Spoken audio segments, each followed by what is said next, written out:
You are so beautiful. I'm sure your dad will like you and love you. Napaawang ang mga labi niya na parang sobrang nagagala kaya sinubukan ko ulit siyang yakapin at sa pagkakataong ito, nagawa ko na iyon. Are you excited? Yes. He is happy. So we need to be happy for him. Marahan siyang tumango habang iyak ng iyak kaya sumabay na rin ako sa paghikbi niya. Binuhat ko siya patungo sa kwarto niya at nang maihiga ko siya, kaagad siyang nakatulog. Mabilis akong bumalik sa kwarto ko habang humihikbi ng mahina. I immediately typed a message from my mom that will go in the Philippines as soon as possible. Kung kaya bukas ay gagawin ko para sa anak ko. Masyado na ako maraming kasalanan sa kanya at sa ngayon gusto kong bumawi. Kaagad ako nag-impake ng konting gamit naming dalawa. Alam ko padalos-dalos ang desisyon ko pero alam kong sunod-sunod na magtatanong ang anak ko tungkol kay Alden. I don't want to see tears flowing from her eyes again because of thinking that she has no father. Sa Pilipinas, oras na siguro para balikan ang mga tinakasan ko. Oras na siguro para bumalik at para harapin ulit ang sakit. I am brave and ready now. Kaya ko nang harapin ang lahat. At gusto ko na rin bumalik. Tama na siguro ang ilang taong pag-iwas ko sa sakit. Tama na siguro itong paglayo ko. Dahil sa ngayon, alam kong kaya ko na ulit na harapin siya. I want to see him too. To check if he is doing fine. Ilang oras kong inihanda ang mga gamit namin. Nag-expect na ako na tatawag si Daddy kaya noong tumawag siya, bahagya ko munang inihanda ang sarili ko bago sinagot. Daddy, uuwi ka? Isasama mo si Althea? Ano ba itong mga pinagsasabi mo, Amber? Napaawang ang labi ko sa kamariin na pumikit. Dad, kukuha ko ng flight ngayon o bukas patungong Pilipinas. Please, let's talk when we arrive. No! I won't let you. Dad, please. For my daughter. Please. Maawa ka. I begged, so he became silent in the other line. But, Dad, may intindihan mo ako kapag dumating na kami.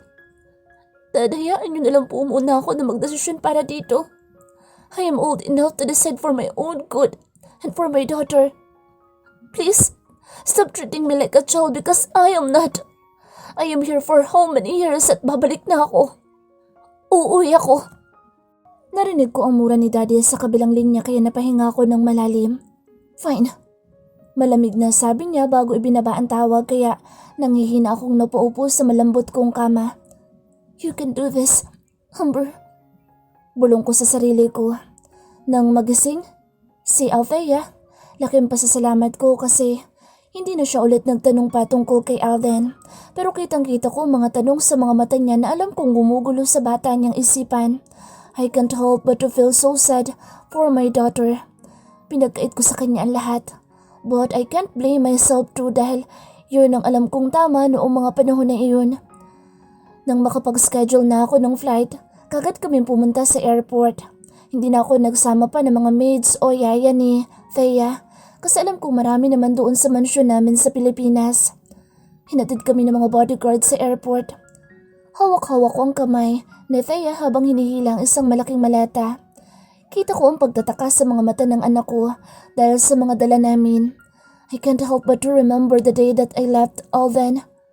Sobrang durog na durog ang puso ko noong araw na iyon. Sobra akong nasasaktan na akala ko hindi na ako makababangon pa. But here I am right now, holding my daughter's hand. Uuwi ng Pilipinas na matapang at handa. Thea, we're going to the Philippines where Abuelo and Abuela is. Can you speak in English when we get there? Malambing na pagkausap ko sa anak kaya kahit nagtataka, mabilis siyang tumango. Yes. Hindi itong unang sakay ni Thea sa aeroplano kasi dumalaw na rin kami sa iba't ibang mga bansa. Pero sa ngayon hindi ko maiwasang kabahan. I am so nervous and I can't help it. Hindi ko kayang pigilan ang mabilis na tibok ng puso ko. Para ako nasa karera. Hindi ko kayang maging kampante. Mommy, it's hot. Maarteng reklamo ng anak ko nang makalabas kami ng eroplano. Kaagad ako napangiwi sa kamabilis na tinanggal ang makapal niyang coat. This is the Philippines, baby. Marahang sagot ko, saka mahinang dinama ang init ng klima. I missed this. I missed being here. Nang makapasok kami sa airport, kaagad ko nakita mga bodyguards ni Daddy na sunod-sunod na lumapit kaya marahan kong binuhat sa Thea na nakakunot na ang noo. Abuela! Sagaw niya na makita si Mommy, saka mabilis na bumaba sa pagkakabuhat ko para tumakbo papunta kay Mommy na malaki ang ngiti at sa tabi nito ay si Daddy na hindi na rin mapigilan pa ang ngiti.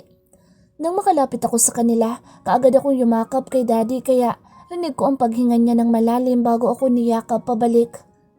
I missed you, he whispered, so I slightly giggled. Missed you too. Nang makapasok kami sa SUV, hindi ko mapigilan na mapatingin sa labas. This country is my home. Dito ako unang umibig at nasaktan. Ito ang nakakita kung paano ko kinasal at kung paano ko umiyak dahil sa sakit. I suddenly remember Alden. Where is he? Gusto kong tanungin si Daddy o kaya si Mommy pero alam kong hindi dapat ngayon. Nang makarating kami sa mansyon, kaagad kong natanaw ang mga maids na nakahilera sa gitna. I am a princess. Maarating sambit ng anak ko saka mabilis na nagpabuhat kay Daddy kaya nanlaki halos ang mga mata ng mga tauhan namin. Walang nakakaalam na may anak ako maliban sa amin kaya naiintindihan ko kung bakit nagulat sila. Mula sa pagkakagulat, sabay silang yumuko para magbigay ng galang kaya mahina na lang akong yumuko. Abuelo! Wow! Masayang sambit na Thea na makapasok na kami sa loob. Todo naman kausap si Daddy kay Thea na tanong ng tanong kaya wala sa sarili ako napangiti saka inilibot ang tingin sa buong first floor na walang pinagkaiba. I cried here too. Dito ko pumunta noong umalis ako sa bahay namin ni Alden, remembering our past. Mommy, I missed being here. Mahinang sabi ko kay Mommy na siyang katabi ko kaya marahan niya akong hinarap. I am so proud of you. Sabi ni Mommy habang may galak sa mga mata kaya dahan-dahan akong tumungo at nagpasalamat sa kanya. Thank you, Mom. I am so happy to be back here. Taos-pusong sabi ko kaya marahan niya akong niyakap. Kagad akong pumunta sa dati kong kwarto at sa tayo naman ay kasama ni Daddy dahil ipinakita ni Daddy ang kwarto nito na kagagawa lang. Alam ko minadali lang nila pero nang sumilip ako kanina, sobrang nagustuhan ko. Hindi siya sobrang nakakabata pero ang sarap sa mata ng kulay. Baby pink ang kulay dahil gusto rin ni Thea ang kulay na iyon. I am finally here again. Wala sa sariling bulong ko sa hangin. Marahan kong hinagilap ang kwintas na suot ko. Wedding ring ko ito. Hindi ko hinubad kasi ito ang nagsisilbing alaala ko kay Alden. Ito ang patunay na naging asawa ko siya at nagkaroon ako ng pagkakataon na ipakita sa kanya kung gaano ko siya kamahal. May nagbago ba? Maybe yes. I am stronger and more independent now. Kaya ko ng sarili ko. But the feelings? I wanna see him so bad. Still. Mom, I like your room too. But mine was prettier. Natigil ang pag-iisip ko nang biglang dumating sa Thea kasama si Mommy at Daddy. Fine. Sabi ko na lang kasi alam kong hindi siya magpapatalo. But I want pink. You must change the color of your room, Mom. Sumbat niya na parang siya ang mas matanda sa amin kaya napaawang ang mga labi ko saka napatingin kay Mommy and Daddy na parehong nakangisi habang nakatingin kay Thea na nakahalukip-kip. What? Gulat na tanong ko kasi sobra na talaga ang pagiging maldita niya. Kahapon lang umiiyak ito. Change, Mom. Marting sabi niya ulit saka mabilis na tumakbo papunta kay Daddy para magpakarga. Napalunok ako kasi hindi ko inaasahan ang sinabi ng anak ko. Kay Alden ata siya nagbana. Wala sa sarili na lang akong napangiti nang tuluyan na silang umalis. Napaupo ako sa malambot kong kama. Hinimas ko ang bedsheet habang may ngiti sa mga labi. I can still remember what kind of woman I was before. I can still remember how I loved Alvin so much. I can still remember how my heart pounds for him. I could still remember his manly scent. I could still remember everything. Siya kaya, naalala niya pa kaya ako? May isang araw kaya sa isang buwan o taon na Pumasok ako sa isip niya. You sure? You're okay? Tanong ni Gina habang may pag-aalala sa mga mata, kaya mahina akong tumawa bago tumango. Yes, kahapon pa ako umuwi dito. Sagot ko naman, kaya huminga siya ng malalim bago tumango ng marahan. Ramdam ko na nag-aalala siya sa mga nararamdaman ko. Come on, hindi ko pa nga nakikita si Alden at ni isa sa kanila hindi man lang nabanggit ang pangalan niya. Ramdam ko na sina Mom and Dad ay binabantayan ako at parang ayaw pa akong payagan na lumabas ng bahay. So, Thea asked for her father? Pag-iba niya ng usapan, kaya mahina akong tumango bago ngumiti ng maliit sa maid na siya nagdala sa amin ng juice. Yeah, hindi ko nga inaasahan. That's why we flew here. Kinabahan ako and I was blaming myself for that. Di ba dapat si Alden ang may kasalanan? Hindi ikaw? Sambit niya, kaya napaawang ang labi ko ng konti. I shook my head after. No, wala siyang kasalanan. Oh, come on. Hanggang ngayon ba naman? Stop defending that guy. Inis na sabi niya, kaya ngumiti na lang ako ng maliit bago uminom sa juice na para sa akin, kaya umirap siya saka uminom na lang din. So, where's Ivan? Pag-iba ko ng topic pero nagkibit-balikat lang siya. Busy? Don't know. I shrugged my shoulders too. Oh, here. Samahan mo na lang ako dito mamaya. Ayoko sana pero naalala kita. May inilapag siyang isang parang ticket sa harap namin, kaya nagtataka ko iyong tiningnan. Nalaki ang mga mata ko nang mabasa na isang painting exhibit pala iyon. Exhibit? But, Thea can't. Isang oras lang naman tayo. Sa kagabi naman. Intayin na lang muna natin na makatulog sa Thea bago tayo umalis. It's time to go out. Huwag mo ikulong ang sarili mo dito. You must find someone to love again. Love again? Natawa ko sa huling sentence pero hindi nila ako nagsalita patungkol doon. Napatingin ulit ako sa inilapag niya. I am so much interested in arts. Gusto kong sumama. Papayagan kaya ako ni Daddy? Tanong ko kay Gina kalaunan pero binigyan niya lang ako ng natatawang tingin.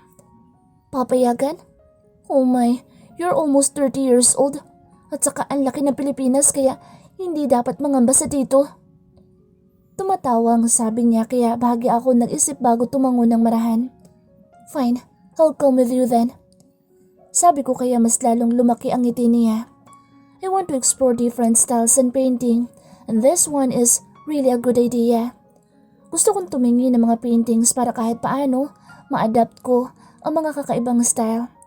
I find my paintings too plain. Gusto kong mag-evolve at mag-try ng bago. Nang umalis si Gina, kaagad ko sinabi kay Mommy ang plano. Malapit lang naman ang venue kaya hindi hassle. Ikaw ang bahala. Sabi ni Mommy habang nakangiti, kaya marahan akong tumango. Isang oras lang, titingnan ko lang. Sabi ko, kaya tumango siya sa kabinalingan na ang anak ko na nakasimangot na naman. Napangawi ako dahil na magtama ang mga mata namin ni Thea. Kita ko na parang inis na inis siya. Problem? I mouthed, but she just rolled her eyes, making my mouth open. Abuela, I want a huge dollhouse. Mabilis na akong umalis doon dahil alam kong hihingi na naman ng anak ko ng mga bagay na gusto niya. She's spoiled and I know it. Mabilis akong bumalik sa kwarto ko, saka naganap ng isusuot ko mamaya. At dahil konti lang ang dala ko, hindi ako makapili ng maayos. Hindi na rin ako pwedeng bumili kasi ayoko ng rush na damit. In the end, I just chose a simple black fitted dress that could highlight my curves. Tulad ng napag-usapan, dumating si Gina dito mga alas 6 na nakabihis na, pero nakipaglaro pa siya kay Thea. Hinintay namin na makatulog sa Thea bago tumuloy sa pupuntahan. Uwi ka kaagad. Bili ni Dad na maabutan kaming papalabas ng bahay, kaya mabilis ko siyang hinalikan sa pisngi. I will. Sabi ko bago sumunod kay Gina na nauna na sa kotse niya. Naninibago ako sa'yo. Natatawang ani niya, saka pinaandar ang kotse, kaya natawa na lang din ako. Why? She shrugged her shoulders. Ngayon na lang ulit kita naisakay sa kotse ko. Sabi niya pa, kaya mas lalo kaming natawa. Should I drive too? Biro ko pa, kaya mabilis siyang umirap. Mukhang mas mauunahan ka pa ng anak mo na matutong mag-drive. Sorry, laking may driver ako eh. Sarcastic na sabi ko na lang kaya mas lalo siyang natawa. Kahit malapit lang sana ang venue, inabot kami ng mga 1 oras sa daan dahil sa traffic. Ito din yata ang isa sa mga na-miss ko sa Pilipinas. Traffic. Huge traffic that could make me lost my appetite. May traffic ba sa Spain? Natatawang tanong niya na makapag-park sa harap ng venue. Shut up! Inis na sabi ko kaya mas lalo niya akong inasal dahil sa traffic. Sabay kaming naglakad patungo sa entrance. At nang makita ko ang loob, mas lalo akong namangha dahil sa theme ng exhibit. Ilang exhibit na ang napuntahan ko at nagkaroon na rin ako ng sariling exhibit pero namamangha pa rin ako na parang baguhan. Art always makes me excited. Hindi ko talaga maintindihan kung bakit ang mamahal ng paintings. Parang ang gugulo namang tingnan. Ismid na sabi ni Gina sa kumuha ng 2 wine sa waiter na dumaan at ibinigay sa akin ng isa na tinanggap ko naman habang nakatitig sa mga paintings. They are so good. Anong good sa? Shh. Hindi ko na nakita pa ang expression niya dahil manghang-mangha na ako sa mga paintings. Alam kong hindi siya interesado pero pinipilit niyang libangin ang sarili sa pamamagitan ng pagbibigay ng opinyon na puro naman negative. Habang nagmamasid sa mga paintings, wala sa sarili ako napatingin sa gilid ko para sana tumingin pa ng marami pero ako na mismo ang natigilan sa nakita. Parang bumagal ang pag-ikot ng mundo at kasabay nito ay ang pamimilog ng mga mata ko. Salita pa rin ang salita si Gina sa tabi ko pero wala na ako maintindihan. Alden is 2 meters away from me. Tutok na tutok siya sa painting sa harap niya kaya hindi niya ako napapansin. Sobrang bilis na kumakabog ang puso ko habang pinupuna ang mga pagbabago sa katawan niya. Lumaki ang katawan niya ng konti. He's fairer now and his haircut is a little bit longer than usual. Nakasuot siya ng 3-piece suit na parang kagagaling niya lang sa office. Bagay niyang pinaglalaruan ng white gold na relo sa kaliwang palapulusuhan. Kailan pa siya nahilig sa mga paintings? Napakurap ako ng dahan-dahan dahil hindi ko maintindihan kung bakit biglang namuo ang mga luha sa mga mata ko. May isang magandang babae na lumapit sa kanya kaya kita ko ang bahagya niyang pagngiti. When I look at the woman's face, I suddenly got shocked. Hindi ko kilala pero maganda siya. They talk a bit. Hindi ko maalis ang tingin ko sa mukha ni Alden na naka-side view. Dito sa pwesto ko. He is more manly now. Sinong tinitingnan mo? Shit! Marahan kong hinawakan ng kamay ni Gina dahil bahagyang napalakas ang pagmumura niya. Bahagya akong nanginig sa katinapunan siya ng tingin na parang natataranta na. Nginitaan ko siya ng maliit bago ulit ako tumingin sa pwesto ni Alden at ng babae. Gayon na lang ang paglunok ko nang mahuli na nakatingin na rin siya sa akin. Kaagad na nagtama ang mga mata namin. Namilog ang mga mata niya sa gulat at napaawang din ng bahagya ang mga labi. Hindi ko alam ang gagawin ko dahil gulat na gulat pa rin ako. His eyes slowly wandered on my body. Napalunok ako ng mariin ngayong nakita ko na ng maayos at buo ang mukha niya.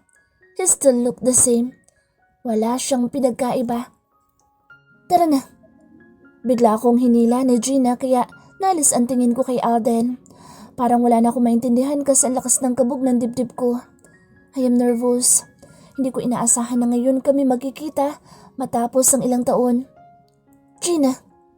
Pigil ko sa kaibigan noong hinila niya ako kaya pareho kaming tumigil.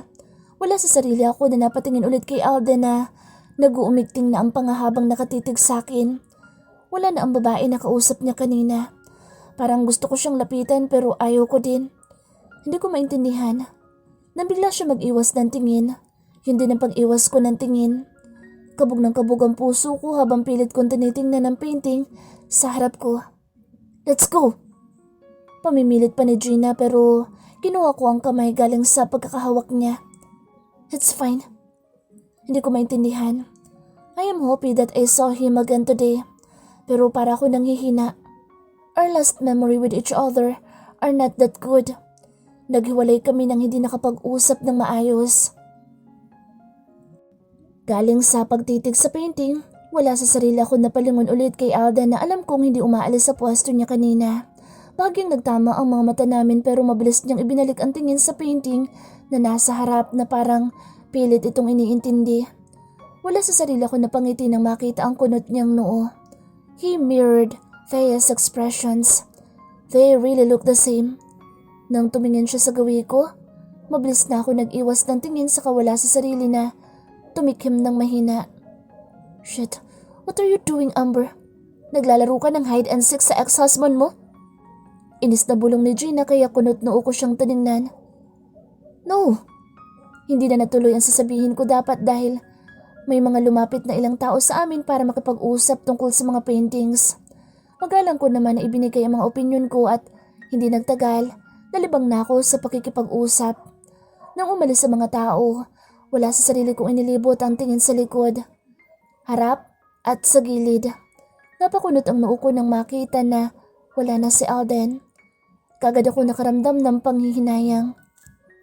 Powder room muna ako. Mahinang paalam ko kay Gina na may kausap na isang lalaki. Isang tango lang ang sinagot niya. Wala sa sarili ako naglakad kahit hindi ko naman alam kung saan ang powder room. Hindi maalis sa utak ko mukha ni Alden kanina. Ngayon ko lang napatunayan na miss ko talaga siya. My crazy heart still beats for him. Nagwala at parang nakauwi na. I suddenly felt at peace seeing him, healthy and well. Dahil sa kawalan ng konsentrasyon, may nabangga ako sa paglalakad kaya natapon ang wine na hawak ko. Namilog ang mga mata ko sa kaba at gulat. Lo siento, senyor. Lo siento. Natataranta na sabi ko sa bayo ko ng paulit-ulit pero ako din mismo ang tumigil ng maamoy, ang pamilyar na amoy na matagal ko nang hinahanap.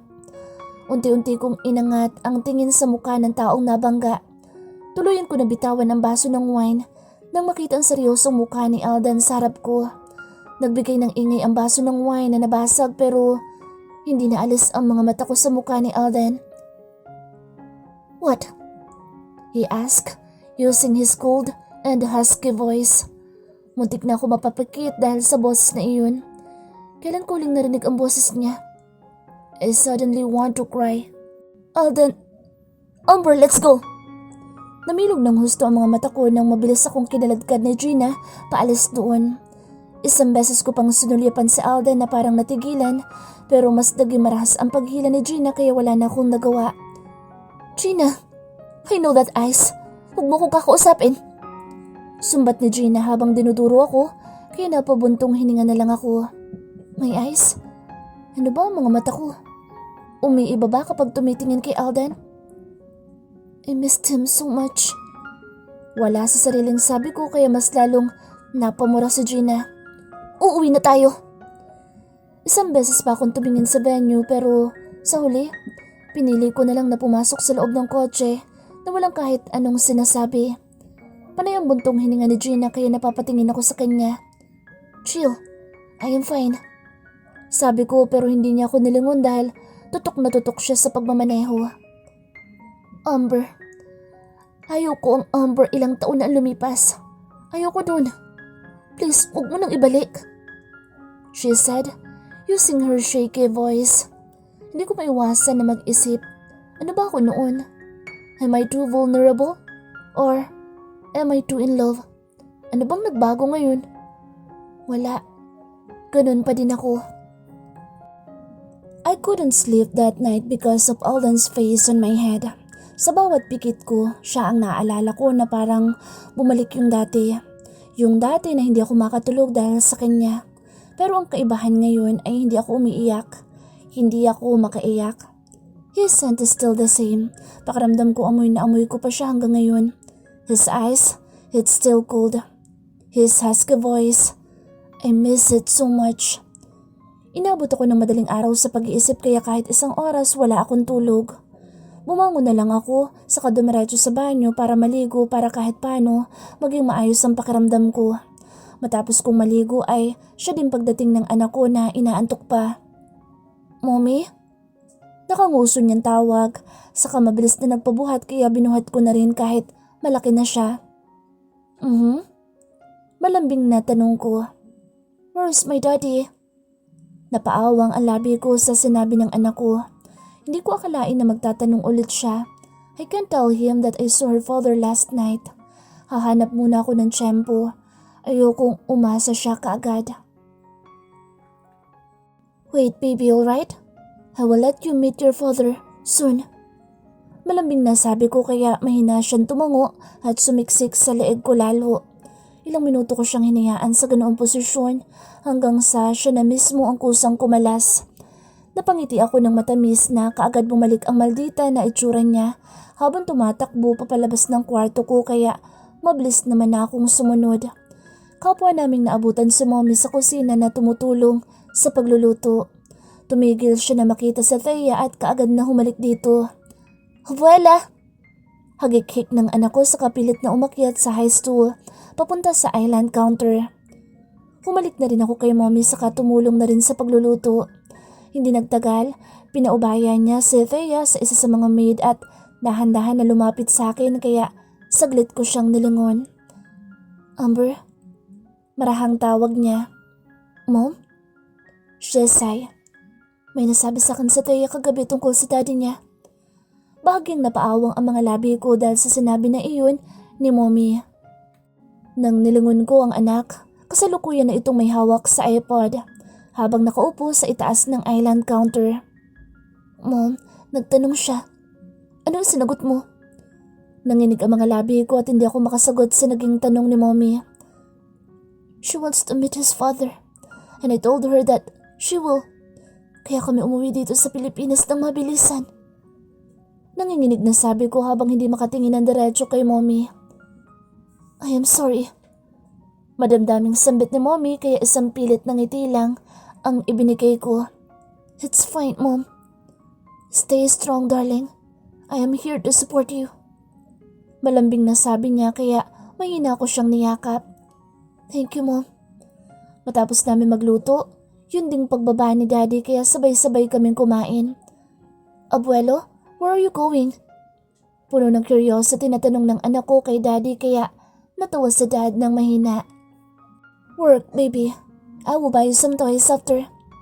Nakangiting sabi ni daddy kaya napangiti na din sa Thea saka mabilis na tumango. Matapos namin kumain, kaagad ding umalis sa daddy at hinihatid namin siya ni Thea hanggang sa kotse niya. Hawak-hawak ni Thea ang iPad niya nang bumalik kami sa living room. Pasalampak siyang umupo sa isa sa mga couch habang ako naman ang nagligpit ng mga laruan niya na nagkalat lang sa sahig.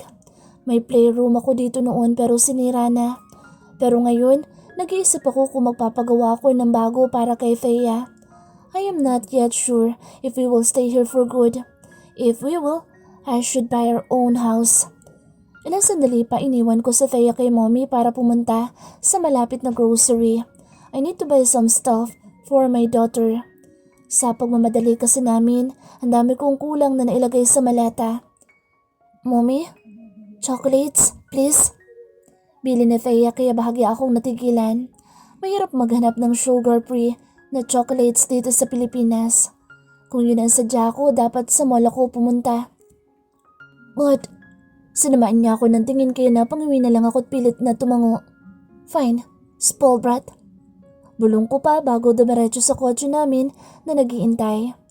May malapit lang na grocery store sa subdivision namin kaya mga 10 minuto lang nandoon na kami. Manong, dito na lang po kayo magintay. Marahang biling ko sa driver bago pumasok sa loob ng malaking grocery store. Dala ang wallet at phone.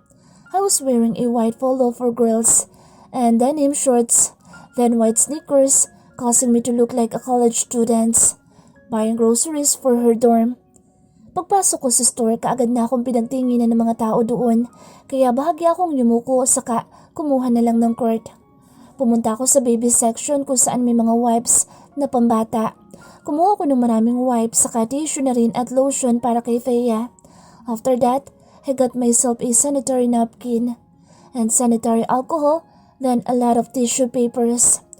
Matapos ko makuha mga kailangan kong bilhin, pumunta ako sa food section. Dinaanan ko bawat stand at iniisa-isa ang mga nakalagay doon para makahanap ng chocolate na sugar-free para sa anak ko. Here it is.